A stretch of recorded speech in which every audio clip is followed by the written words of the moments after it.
yeah, it was an extreme church.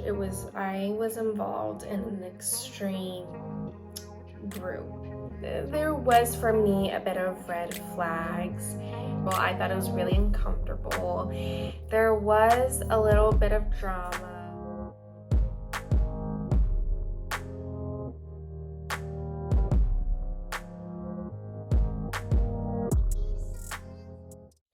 Hi everyone. I think it's about time to share my story. I feel like that on my heart, that's been dwelling on my heart for the past few years, to share things that I have gone through that have been troubling times in my life, not just for me, but I think to help and to encourage other people who may be going through a similar situation, or maybe you know someone that has gone through this, and it is a controversial topic.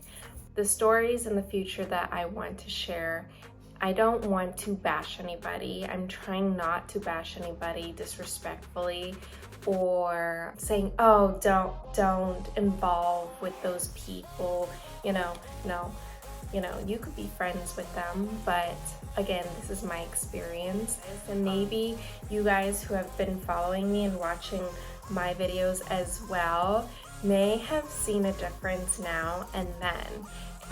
It does involve ex-friends that I'm not friends with anymore, and some people were there in my life for that moment and it was really good, but now I'm not friends with them and it's part of my journey. I am a spiritual and faith person. I am a Christian. I know who I am and I know who I'm rooted in, and most of the time I don't like to talk about this because a lot of people view Christians in an offensive and bad way, and I don't like to bring it up unless they like to talk about it. And most of the time I don't want any arguments. That is not me. But when I do meet people, when I am friends with people who are not Christians, I still give them love from Jesus Christ.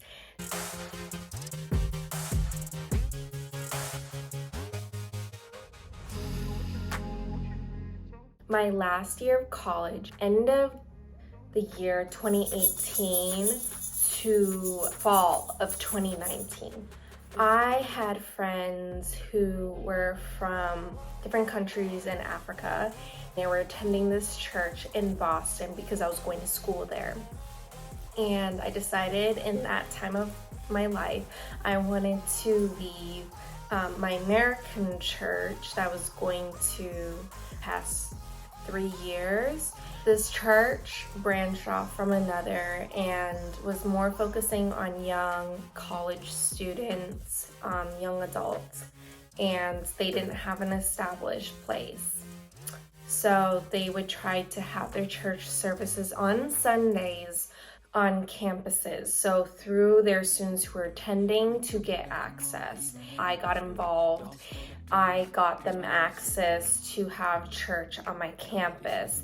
The room that we were having these church services is kind of a challenge to get it, and by blessings, I got it. I started volunteering, getting involved, and just like wanting to help because I love giving.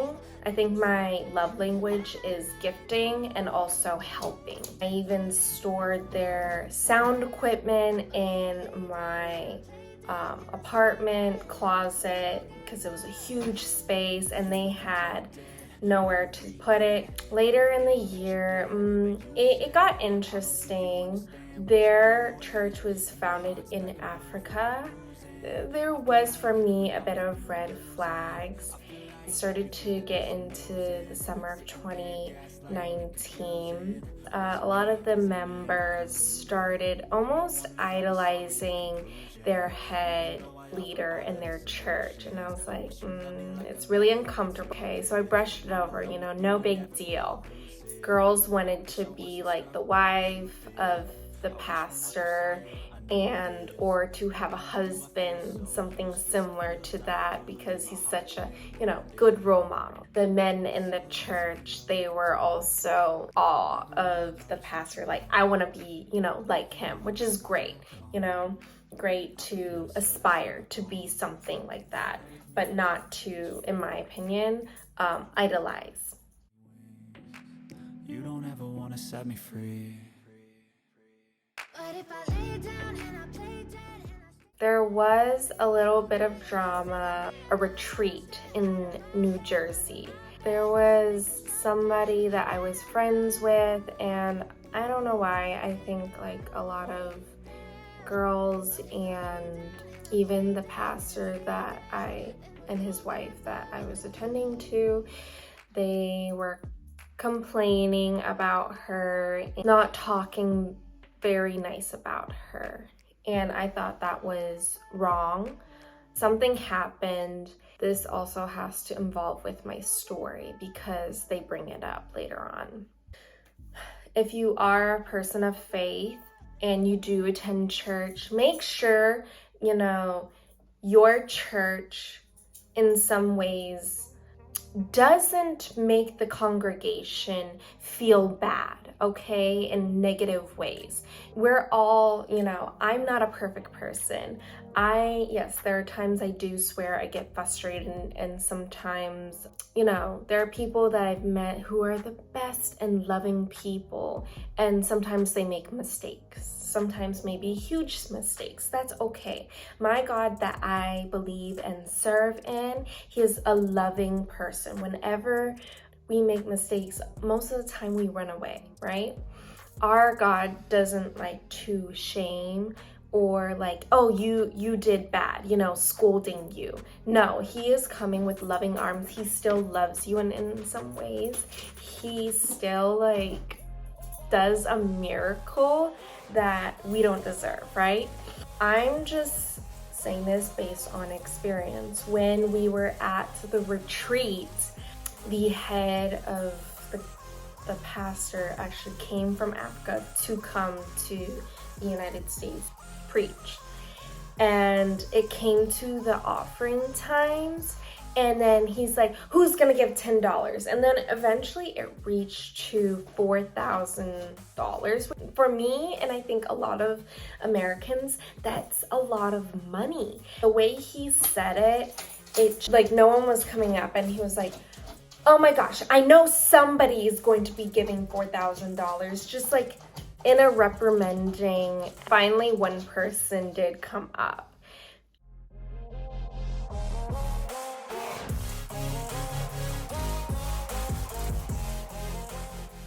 And then after the retreat, this was in July, I needed to move out of my apartment by the beginning or end of August. The end of the July, some of the head leaders of the church I was attending to had cars, okay? So I asked nicely. I think with anybody, when you ask, even if you're the recipient that is being asked, you can say yes or no. And for me, I'm not going to be offended. But I asked them, hey, can you help me move? And the pastor and his wife said, oh, yes, we'll help you.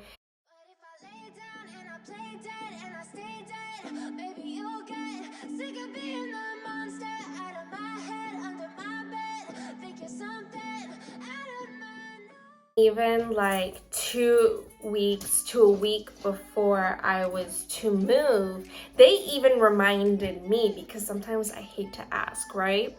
And they're like, oh, you still need help to move? And I said, yes. And then I even asked my friend.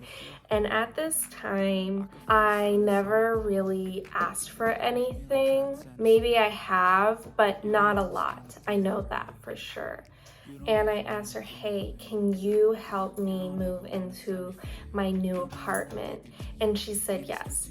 I even slept over the night before that I needed to move, which was a Saturday. The day came, and it's also my fault because I should have reminded the pastor and his wife the night before, so I do take fault, right? There are things that were also my fault, but also I think the other person's fault. I was like, okay, I needed to move in. And then a few hours later, the friend that I slept over at her house, she's like, oh, I can't help. I have to focus on myself today. And I was like, okay, sure, fine. And then a few hours passed by and the pastor and his wife doesn't show up, and another person doesn't show up. And I was like, okay, so eventually I called.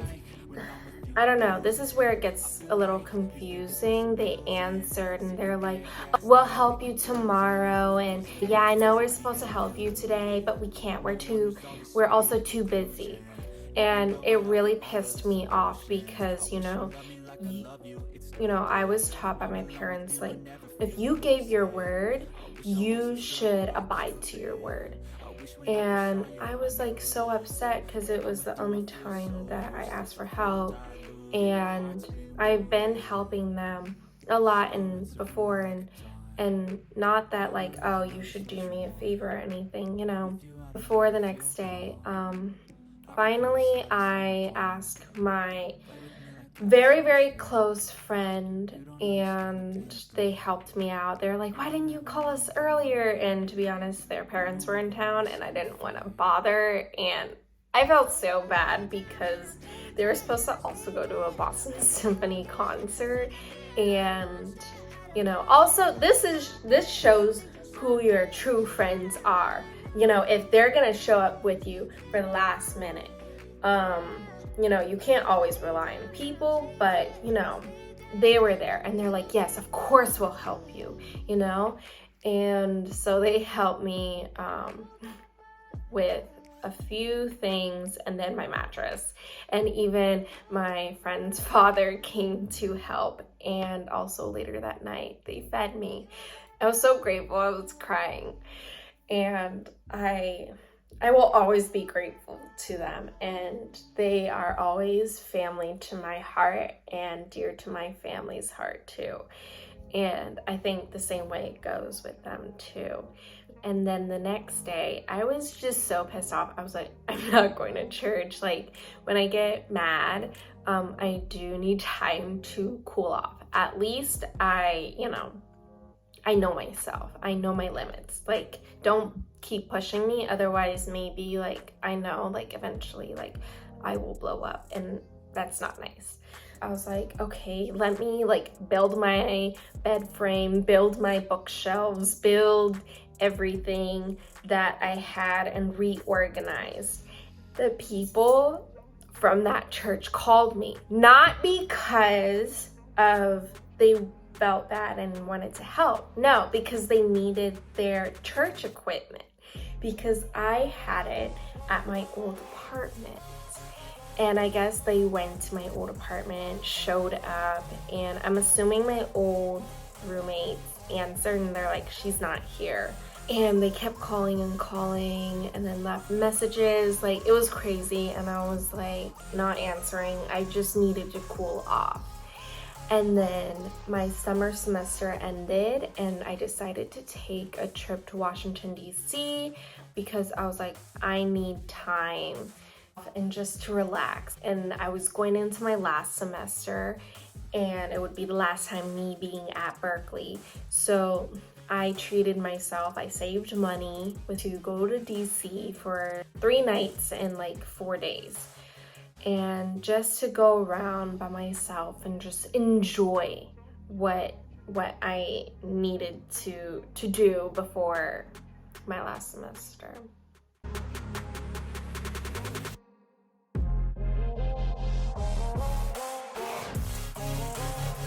And they called me again, and I answered, and the pastor scolded me, and he was like, why would you ignore us?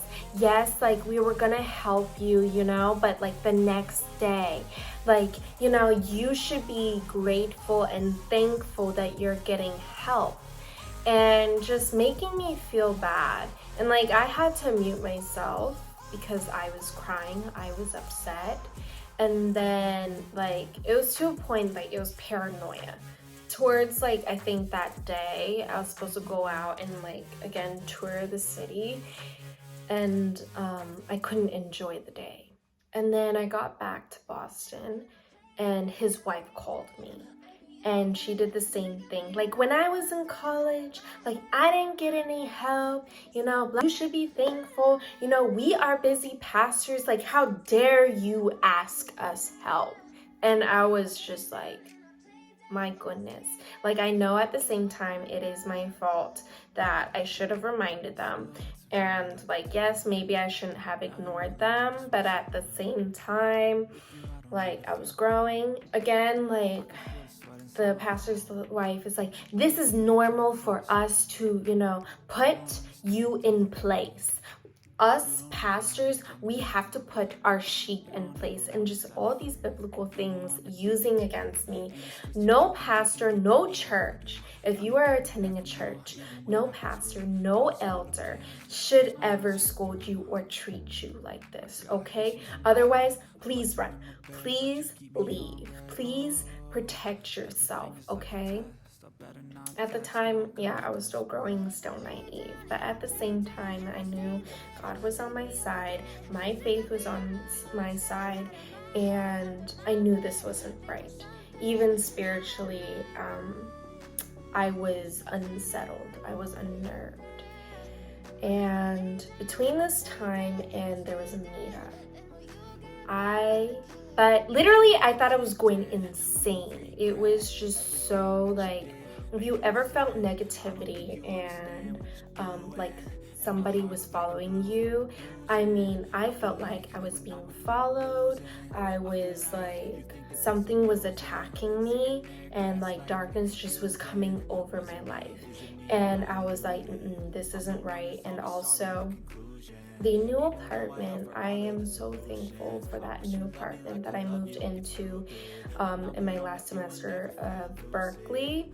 It was an all-girls dormitory apartment, different ages, but at the same time there was a security guard and there was a security desk. So nobody is allowed to go upstairs except the people who live there, or unless you are moving in and you need help, then there's an exception.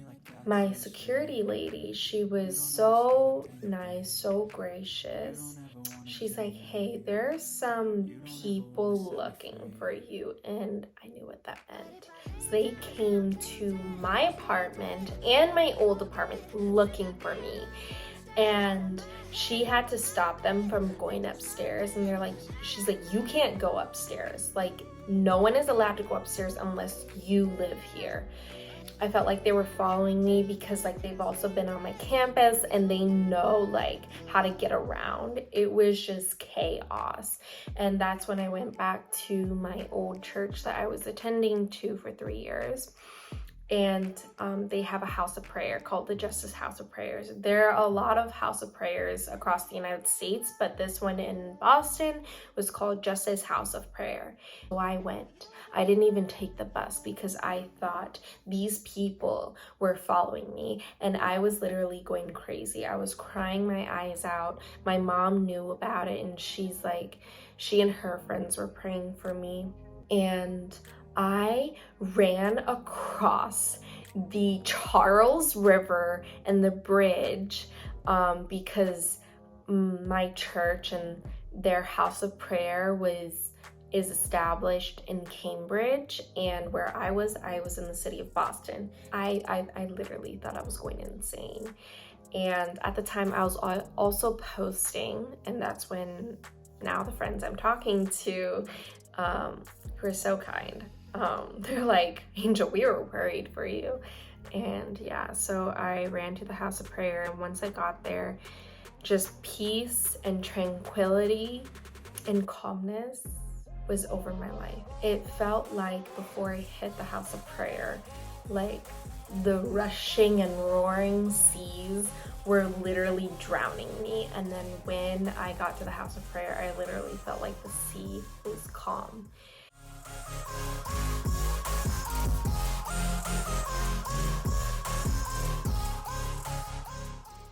few weeks later, these people, they're like, no, we need to have a sit down and let's meet, at your place. Yeah, sure, why not? Let's be civilized people. We had a meeting, and it should have been just the pastor and his wife and one other person. But they brought in my best friend. Like, I think it was all planned. It was just not good. When I saw her face walking in, I was just, first time I think in my life I was ever disappointed. And I was, very close friends with her. So they sat me down and they questioned my faith. They questioned, like, even if I even have a relationship with God. No church should be questioning your faith. That is you and God's relationship together. That is like an intimate relationship. And they were questioning me if I even knew God or the Holy Spirit or Jesus Christ or even give my life. They were like sitting me down like everything was my fault. And it was just bad news, okay? And then they brought up the retreat, and they're like, you know about the retreat because we know that you told your friend that we were talking bad about her. And like, they were like, what did you say to her? In their opinion, false accusations. Why would I make something up? Why would I do that? That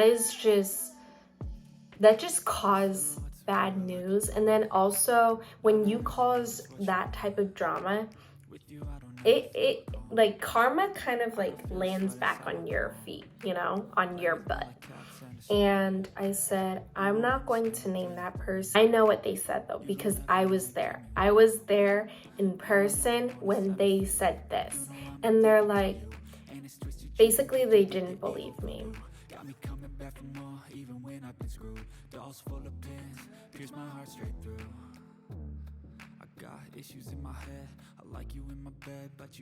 It was a mess. And they're like, yeah, you shouldn't have done this, you shouldn't have done that. And I'm so sorry and so sad that it had to come this way. Oh my God. Like, it was 4 people against 1. How is that even justifiable? That is something you shouldn't do. That is something also like you're ganging up on someone. And from there on, it affected my relationship with that friend. At the end, I was like, this is not how a church should behave and should act. It should be loving with open arms and reflecting, on Jesus. They didn't take any blame or fault whatsoever. They basically put the blame on me. And my mom can even testify to this. She said, it's not just their fault, it was also your fault on some things. And I also agreed. You are a church. When you are a church, you're supposed to have responsibility, show leadership, and show you in some ways you're an influencer. You're an influencer to the people and to the congregation that are attending your church. Yeah, it was an extreme church. I was involved in an extreme group. You don't ever want to set me free. But if I lay down, just please be aware, and if you do see the warning signs or the flags and you're in this situation yourself, know that you are not alone. And if you do see the red flags, get yourself out and surround yourself with the right people. I'm sure your close friends and families who really care about you will help you along the step of the way. I think immediately after, the incident happened, because 9 months to 10 months prior to that, there was no red flags. Also, if you are a friend or family member who has a loved one that is involved in this group, Don't forcefully try to get them out because they will resist, because they may not see it. The only thing you can do is really wait. Hey you guys, I just also wanted to add in the video that did I regret going to that church? No, I didn't regret going to that church because God did put me there for that amount of time. Really did build my faith and rooted in it, because by the end, when they did question me, like, I knew who I was. I knew my identity, and they couldn't change that. Nobody can take that away from you. Not all churches are bad, but do be wise and do make the right decision for yourself, you know, to going to the right church. You know, I do want to help. I'm not bashing anybody. It's just based on my experience, but at the same time, I do want to share my story for someone who's going through a similar situation, or who have went, or you know somebody. I hope you guys have a beautiful day, and yeah.